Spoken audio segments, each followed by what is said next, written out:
কালকে আমি একটা ভিডিও পোস্ট করেছিলাম, মানে সন্ধেবেলা আমি একটা মেকআপ করেছিলাম আর মেকআপ করার পর ফিক্সার ইউজ করছিলাম। তা সেখানে তোমরা অনেকেই খুব সুন্দর সুন্দর কমেন্ট করেছো, অনেকে আবার এটাও বলেছো সুস্মিতা তোমাকে খুব মিষ্টি লাগছে, থ্যাংক ইউ সো মাচ। তা যাই হোক, সুজাতা দেবনাথ সে আমাকে কমেন্ট করেছে তুমি কিসের ফিক্সার ইউজ করছো, মার্সের ফিক্সার ইউজ করছো? না গো, আমি মার্সের ফিক্সার ইউজ করিনি। আমি যেটা ইউজ করেছি সেটা হচ্ছে ম্যাকের পিক্সি। ঠিক আছে, এটা তুমি মেকআপের আগেও ইউজ করতে পারো, মেকআপের পরেও ইউজ করতে পারো। মেকআপের আগে প্রাইমার হিসাবে তুমি ইউজ করতে পারো, আর মেকআপের পরে সেটা মেকআপটাকে ফিক্স করবার জন্য তুমি ইউজ করতে পারো। এটা দুটো পারপাসেই কিন্তু ইউজ হয়, আর ভীষণ ভালো একটা ফিক্সার। মানে এটা আমি দীর্ঘদিন ধরে ব্যবহার করছি।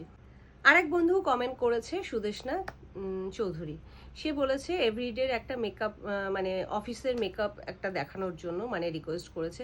তা আমি চেষ্টা করব, নিশ্চয়ই চেষ্টা করব। আরেক বন্ধুও কমেন্ট করেছে, দেবরপিতা প্রধান, সে বলেছে একটা মেকআপের টিউটোরিয়াল দাও। তা আমি এর আগে অনেক মেকআপের ভিডিও তোমাদের দিয়েছি, হয়তো তোমার কোনো কারণে চোখে পড়েনি, সেটা যদিও অনেক আগে, অনেক এই রিসেন্ট দেওয়া হয়নি। তা তোমার কথাটাও আমার মাথায় থাকবে, আমি নিশ্চয়ই চেষ্টা করব।